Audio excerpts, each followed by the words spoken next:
Fortissime raffiche di vento, in pochi minuti si scatena l'inferno tra Mestre e Spinea con numerosi alberi caduti sulle auto, non ci sarebbero feriti, danni anche a Sottomarina.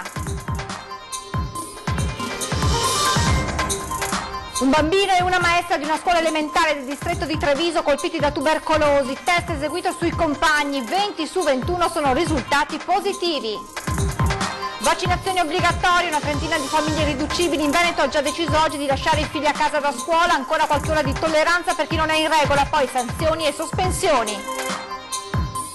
A Resana l'ex sindaco e papà Novax Loris Mazzorato attacca legge Lorenzini come il manifesto fascista della razza e lascia a casa le 2 figlie, studieranno con me. Dramma di Marostica, ha scelto il silenzio il 58enne vicentino che travolto il bimbo di 14 mesi, il giudice deciderà nelle prossime ore se concedergli gli arresti domiciliari. Un weekend tragico sulle strade venete con 4 vittime tra Padova e Vicenza. A San Pietro in Gu una 18enne muore in auto con gli amici, uno degli ultimi video pubblicato su Instagram proprio nella vettura. Domani mattina la visita del capo dello Stato Sergio Mattarella a Longarone e Belluno per rendere omaggio alle vittime del Vajont e ricordare il disastro che ha colpito la montagna a novembre. Antenna 3 seguirà l'evento con una edizione straordinaria dalle ore 10:15.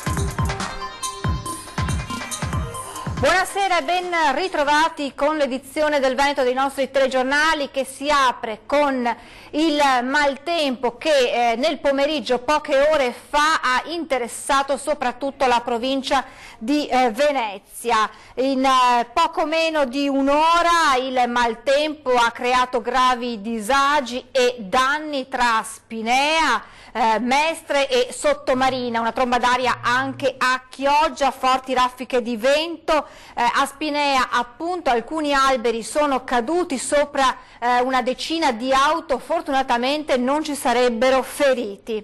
A Mestre invece un albero è caduto trasversalmente in via Einaudi, anche questa volta sopra un'auto, altri alberi abbattuti a Zelarino.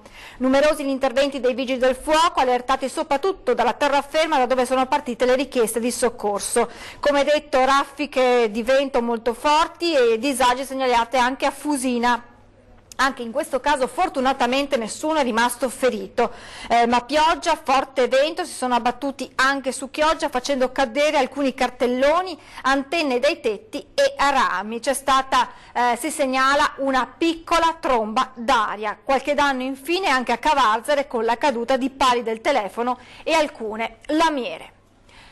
Torneremo naturalmente ad aggiornarvi nelle prossime edizioni del nostro telegiornale. Adesso una vicenda che arriva da Treviso con un bambino e una sua maestra colpiti da tubercolosi, eseguiti i test anche sui compagni di classe del bambino, ebbene su 21 alunni 20 sono risultati positivi. 2 casi di tubercolosi in una scuola elementare del distretto di Treviso, lo rende noto l'ULSS 2, il cui servizio di igiene pubblica sta seguendo l'evolversi della situazione. Il primo ad aver manifestato la malattia è un alunno che frequenta gli ultimi anni delle primarie. Il bambino è stato ricoverato e sottoposto alla terapia prevista. È stato trattato e la situazione è chiaramente migliorata, non risolta, perché la tubercolosi è una malattia di lungo corso che richiede poi anche una terapia domiciliare. Il bambino viene dimesso oggi. Una volta ricevuta segnalazione di questo caso, il servizio igiene pubblica ha immediatamente attivato, secondo protocollo, i controlli sui familiari del bambino e sui suoi compagni di classe e sulle insegnanti. I controlli che vengono fatti con test Mantoux in ambito familiare sono risultati negativi e invece la diffusa positività in ambito scolastico, cioè la quasi totalità dei compagni di classe di questo ragazzino sono risultati positivi al test Mantoux. La cosa più importante è che è risultata positiva al test Mantoux e successivamente agli approfondimenti affetta da tubercolosi anche un insegnante del bambino. Nei prossimi giorni saranno sottoposti a test Mantoux anche i familiari della maestra. Per quanto riguarda invece i compagni di classe, 20 bambini su 21 sono risultati positivi. I passaggi successivi di questo focolaio epidemico, chiamiamolo così, per ora fortunatamente ancora limitato, ma comunque non banale dal punto di vista epidemiologico, sono la necessità per tutti questi bambini, che verrà messo in atto nelle prossime ore, di fare un controllo radiografico e ad alcuni approfondimenti laboratoristici. Speriamo che nessun bambino manifesti forme cliniche di malattia. La positività al test, però, ricordano dall'ULSS, non significa sempre uno sviluppo della malattia. Nella grande maggioranza dei casi la positività al test, che indica un contatto del nostro organismo con il bacillo di Koch, non è seguita da una forma clinica apparente e sintomatica. Parliamo adesso di vaccinazioni obbligatorie. Oggi era l'ultimo giorno per le famiglie per presentare i documenti nel caso i figli non fossero in regola con la normativa. Da domani scattano le sanzioni o la misura estrema della sospensione da scuola. Non ci sono più proroghe per i genitori i cui figli non sono ancora in regola con le vaccinazioni obbligatorie, perché oggi scadevano le autocertificazioni visto che il termine fissato del 10 marzo coincideva con una domenica. Dunque questa mattina le famiglie avevano la possibilità di regolarizzare la propria posizione presentando il certificato vaccinale o copia della prenotazione all'ULSS per iniziare o completare l'iter. I genitori che non hanno provveduto entro oggi a consegnare quanto previsto dalla normativa, da domani, al massimo da mercoledì, andranno incontro alle sanzioni previste. Per i piccoli che frequentano nidi e materne è pronto un provvedimento di sospensione, mentre nel caso di scuola dell'obbligo in arrivo multe fino a 500 €. Ancora provvisori dati a disposizione visto che i presidi stanno controllando le documentazioni ricevute, ma è già possibile farsi un'idea della situazione. Si sono registrati, ahimè, purtroppo, dei casi in cui alcune famiglie hanno tenuto a casa i bambini. Le famiglie che non intendono procedere con le vaccinazioni, ma peraltro eravamo già stati preavvisati e avvertiti di questo, hanno tenuto a casa i bambini. Siccome è capitato anche l'anno scorso lo stesso fenomeno, crediamo che qualche decina di bambini a livello veneto probabilmente questa settimana frequenteranno poco o per nulla e a partire dalla settimana prossima probabilmente i genitori li terranno a casa perché non intendono proseguire con le vaccinazioni. Stando ai dati della FISM sono all'incirca una trentina i bambini in Veneto che oggi non si sono presentati a scuola, 3 nel veneziano e 4-5 nelle altre province. Gli istituti, soprattutto quelli paritari, daranno ancora un giorno alle famiglie, ma da mercoledì chi non sarà in regola non potrà entrare in classe. I trevigiani sembrano d'accordo sull'obbligatorietà vaccinale. Sono d'accordo del fatto che tutti i bambini devono essere vaccinati. Io ho avuto un'esperienza personale, una figlia che probabilmente è stata rovinata da un vaccino. Ecco, quindi so di cosa parlo, altri 3 figli, tutti e 3 vaccinati lo stesso. Quindi potrebbe anche succedere, ma se uno su 1 milione, su qualcosa per salvarne 900.000, vale la pena vaccinare. Mi sembra giusto perché il discorso è un obbligo ed è giusto che sia così per tutelare la salute di tutti quanti. Convince meno invece la disparità di sanzioni applicate con l'esclusione da scuola per i bambini che frequentano l'asilo e una multa per quelli di elementari, medie e superiori. Secondo me non è corretto questo, sarebbe opportuno adeguare la legge anche a livello elementare. Non va bene così, devono essere più coerenti, non devono entrare e basta. Adesso la posizione di un genitore Novax, lui è l'ex sindaco di Resana, comune del Trevigiano, Loris Mazzorato, che va giù duro sulla legge Lorenzin, paragonandola a quella sulla razza promulgata durante il ventennio fascista. Sono leggi come quelle del 38 in cui hanno sancito la superiorità di una razza rispetto ad altre, leggi fatte a seguito di manifesti pubblicati dove scientificamente veniva dimostrato alcune cose, abbiamo visto che cosa è successo. La legge sui vaccini come il manifesto della razza. Va giù pesante l'ex sindaco di Resana Loris Mazzorato, che le figlie non le vuole vaccinare e che è disposto a tenersele a casa pur di combattere l'obbligo di immunizzazione. E oggi è la prova dei fatti, delle 2 figlie, la più piccola che andrebbe all'asilo l'ha tenuta a casa, mentre l'altra che frequenta le elementari l'ha portata a scuola. Non c'è stato nessun problema, l'ho accompagnata fino all'ingresso perché i genitori di più non possono fare ed è stata accolta come tutti gli altri giorni assieme a tutti i bambini sani. E quando gli poniamo la questione dei bambini immunodepressi, quindi a rischio contagio letale, che l'ex sindaco si infervora ancora di più. Questa è una grande bufala che stanno dicendo per spaventare i genitori. Allora alle elementari immunodepressi non ci sono, alle medie non ci sono, in un centro commerciale non ci sono, allora che facciano una legge fatta bene, è inutile che spaventino e terrorizzino i genitori e li obbligano su cose che non sono né in cielo né in terra. se è vero che c'è un problema per gli immunodepressi, deve esserci anche dentro i centri commerciali, dentro le navi, dentro i treni e in modo particolare dentro il Senato e il Parlamento. Mazzorato sa benissimo che il futuro delle due figlie non vaccinate, almeno a breve termine, non sarà all'interno di una scuola pubblica. Se la lasciano a casa, sono orgoglioso di questo, vuol dire che viviamo in un regime nazista, fascista, comunista, dove vige la legge del razzismo e vengono estromessi bambini sani perché devono dimostrarmi che mia figlia può contagiare un immunodepresso. Intanto però per la piccolina già pensa al doppio ruolo. Farà il papà homeschooling. Mentre per quella più grandina Mazzorato è disposto a pagare. Se questo l'obbligo sì lo faccio, però io faccio anche una domanda. Alle elementari, agli asili nido non lo puoi mandare perché non sei in regola con la documentazione. Alle elementari basta che paghi la sanzione e il bambino non può più contagiare nessuno. Questa è la contraddizione. Infine il messaggio ai genitori dei bambini immunodepressi. Non crediate perché un bambino sano può essere quello che infetta il loro figlio immunodepresso, possono essere anche bambini vaccinati, i famosi non responder, che possono contagiare i loro figli immunodepressi.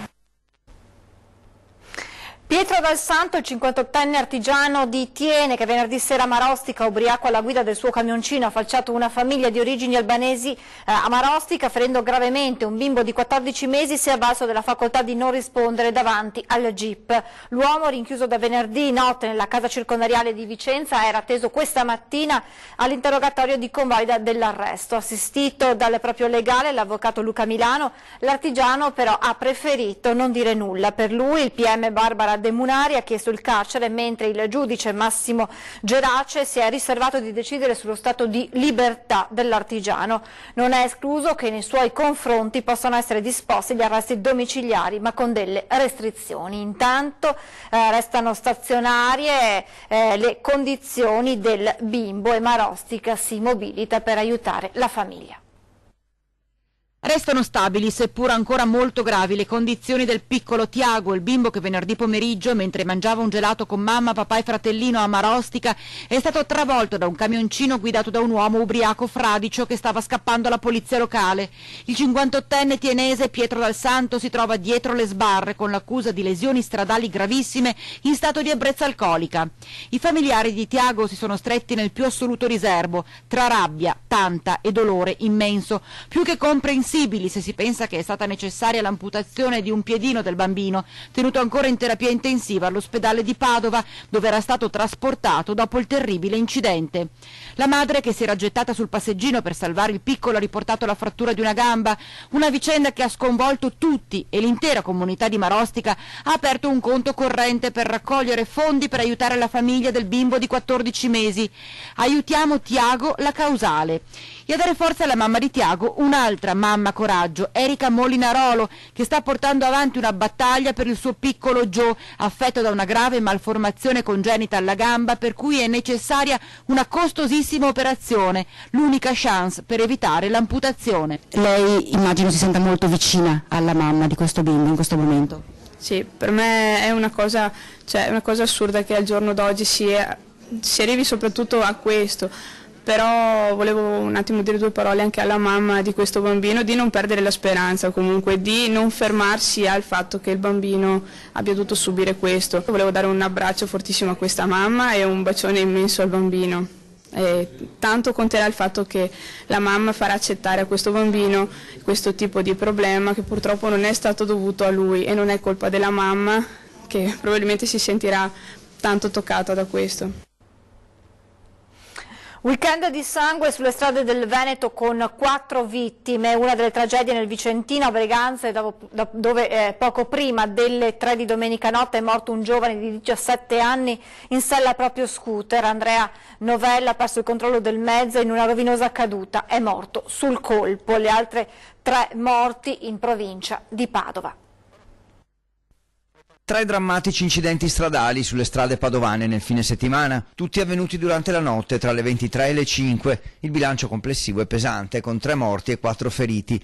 Lo schianto più grave è avvenuto a San Pietro in Gu, Alta Padovana. Un'auto con 5 giovani a bordo è finita fuori strada poco prima delle 3, schiantandosi contro un albero e finendo poi la sua corsa nel fossato. Una ragazza di appena 18 anni, Greta Luison, è morta sul colpo. Gli altri 4 amici sono rimasti feriti. I carabinieri stanno cercando di ricostruire ricostruire la dinamica. Avevano trascorso la serata insieme. A San Pietro in Gu, dove vivono tutte le 5 famiglie, è stato proclamato il lutto cittadino e annullata la festa di Carnevale. Qualche ora prima un'altra tragedia a Vigonza. A perdere la vita un 59enne di Campagna Lupia. Stava probabilmente tornando a casa in sella alla sua moto quando si è schiantato all'altezza della rotatoria di Busa di Vigonza. Per lui non c'è stato nulla da fare. Marino Corbin gestiva un distributore di benzina a pochi chilometri dal luogo della tragedia.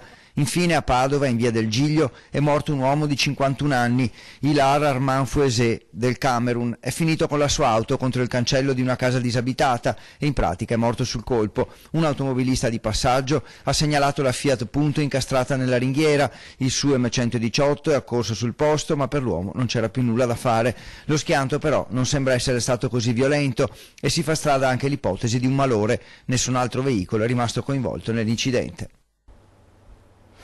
E nell'incidente più grave di cui avete sentito, nel quale è rimasta vittima Greta Luison, rimane un ultimo video. La ragazza aveva documentato su Instagram la giornata trascorsa insieme agli amici. L'ultimo video pubblicato, questo che state vedendo. I giovani sono in macchina, stanno cantando, si stanno divertendo e sono le ultime immagini, perché da lì a poco ci sarebbe stato lo schianto drammatico nel quale Greta Luison, la 18enne padovana, ha perso la vita. La Romea è stata chiusa al traffico in entrambi i sensi di marcia questa mattina all'altezza di Chioggia per un incidente che ha coinvolto 3 mezzi pesanti. Non ci sono fortunatamente feriti gravi. Lo scontro frontale è venuto tra 2 mezzi pesanti e ha coinvolto in seguito un altro camion. Il traffico è stato deviato sulla viabilità locale, poi ripristinato ma in senso alternato attraverso la circolazione interna di Brondola. La Romea è stata riaperta poco dopo le 13:30.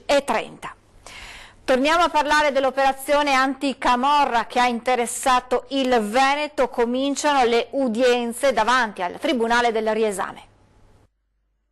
A circa 3 settimane dall'operazione anticamorra di Polizia e Guardia di Finanza nel Veneto orientale partono le udienze del riesame. Gli indagati puntano all'alleggerimento della misura cautelare disposta dal GIP nell'ordinanza con cui sono finite in carcere 47 persone, 36 delle quali in alta sicurezza, 3 agli arresti domiciliari, più vari obblighi di dimora e presentazione alla polizia giudiziaria. Martedì sarà il turno tra gli altri di Mirko Mestre, sindaco dimissionario di Eraclea, ed Emanuele Zamunera, accusato di essere il collante tra il primo cittadino e Donadio. Sia fare chiarezza sulle singole posizioni, ci penseranno i tribunali. Rimane comunque in generale lo shock di un territorio che si è scoperto non immune da fenomeni che nell'opinione dei più venivano relegati ad altre regioni. La comunità non solo di Eraclea ma un po' anche del Veneto orientale, alla quale appartengo, è stordita per quello che è accaduto ed è chiaro che accettare una realtà diversa da quello che si immaginava non è mai facile, come quando, che ne so, accade un lutto che uno ci vuole del tempo perché se ne renda conto, e lo stesso anche rispetto a quello che è avvenuto in questi giorni e che avverrà. L'importante è che l'attenzione, e qui mi rivolgo anche agli organi di stampa e di comunicazione, venga tenuta alta. Ci fermiamo adesso per qualche istante di pubblicità, restate con noi, a tra poco. Migliore. Rieccoci in diretta. Padova sarà capitale per un giorno della lotta alle mafie. Il 21 marzo infatti un corteo partirà alle 9 da Piazzale Boschetti. In testa Don Luigi Ciotti, fondatore di Libera, associazione che ricorda le 1000 vittime innocenti e lotta contro le mafie. Sarà Padova il 21 marzo, la città al centro della giornata della memoria e dell'impegno, appuntamento ora riconosciuto per legge dedicato alle vittime innocenti delle mafie. Inutile negarlo, anche a nord-est, anche a Padova, il pericolo che questi fenomeni sia presente è alto e Padova, una delle capitali economiche del nord-est, vedrà un corteo sfilare da Piazzale Boschetti a Prato della Valle, dove verranno letti tutti i nomi delle 1000 vittime innocenti della mafia. Il nostro dovere è prendere coscienza che è un problema trasversale a tutte le nostre realtà, mafia, corruzione, forme di illegalità, evasione, usura, varie forme di illegalità. E quindi questo è il problema più grave. Il problema più grave è la sottovalutazione. Don Luigi Ciotti, bellunese di Pieve di Cadore, anche se poi cresciuto a Torino, vive dal 2014 sotto scorta. Nel 1995 ha fondato Libera, che riunisce 1600 associazioni che lottano contro le mafie in tutto il mondo, Veneto compreso.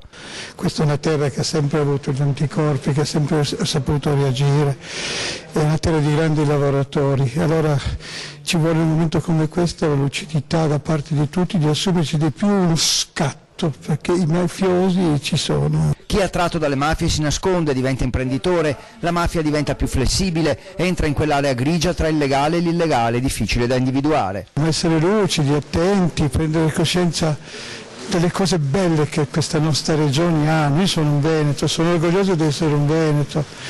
Il nord-est sono terre meravigliose, meravigliose, la bellezza della nostra gente, i grandi lavoratori, il grande impegno. Manca lucidità di prendere coscienza che questi problemi ci sono, ma ci sono. E quindi non dobbiamo vergognarci di poterlo dire, è un segno di intelligenza, di onestà. L'appello è per assumersi più responsabilità, esporsi, dichiarare da che parte si sta. Troppo spesso ci sono quelli che fanno finta di non vedere. Bisogna che la gente partecipi per dire da che parte si sta, dobbiamo metterci la faccia, non dobbiamo temere. Voltiamo pagina, tutto pronto a Belluno e Longarone per accogliere domani mattina l'arrivo del Presidente della Repubblica Sergio Mattarella, che sarà prima a Longarone per commemorare la tragedia del Vajont e poi a Belluno per ricordare il maltempo che ha devastato la montagna veneta a fine ottobre scorso.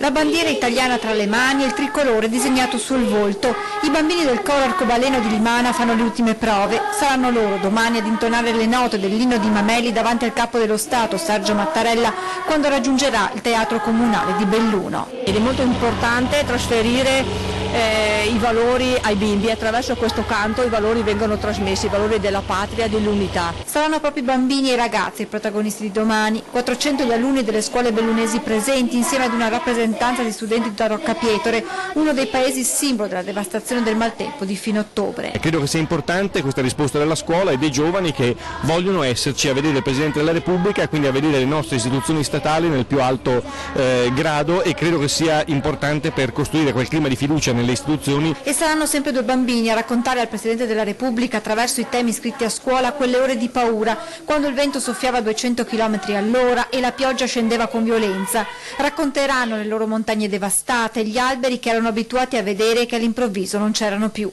Al Teatro Comunale di Belluno Mattarella ricorderà quei giorni insieme ai sindaci dei comuni colpiti. All'esterno un maxi schermo per consentire a tutti di seguire l'evento. Saranno due momenti molto importanti, significativi, e sarà anche un po' un abbraccio a questa popolazione che tanto ha sofferto, ma comunque ha avuto una grandissima forza per rialzarsi e per ricominciare. I bellunesi sono abituati a parlare poco, a lamentarsi poco e a lavorare molto. È una caratteristica umana che ha anche il Presidente Mattarella, ed è anche questo uno dei motivi dell'orgoglio, credo, bellunese nell'accogliere il Presidente. La visita del Capo dello Stato inizierà a Longarone, dove Mattarella ricorderà le vittime della tragedia del Vajont, e poi si sposterà a Belluno al Teatro Comunale e, se sarà possibile, sorvolerà in elicottero le zone devastate.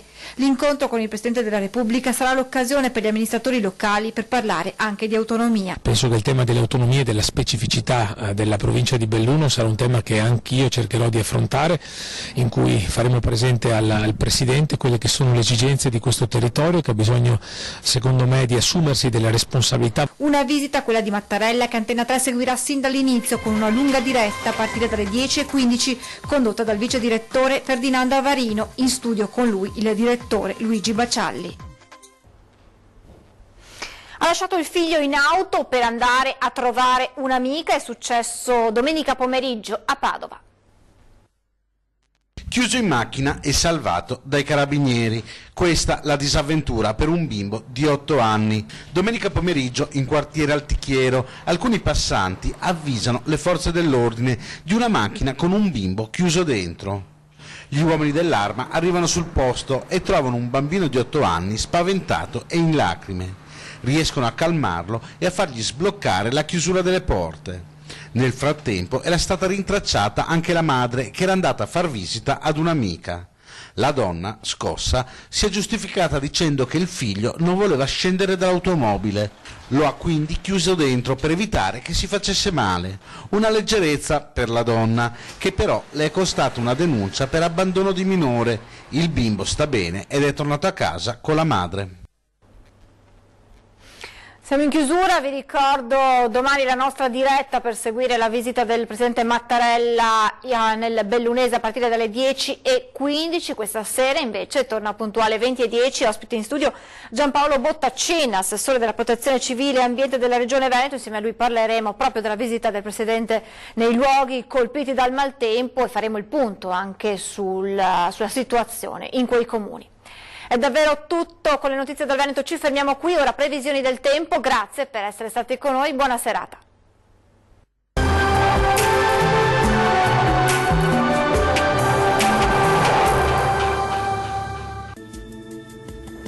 Ben ritrovati al meteo. Prosegue al nord-est questo assaggio di primavera che a dire il vero ormai già da qualche settimana stiamo vivendo, ma vediamo le previsioni del tempo per martedì 12 marzo. Sul Veneto sarà soleggiato ovunque, possiamo infatti vedere che il cielo si presenterà sereno praticamente su tutte le province.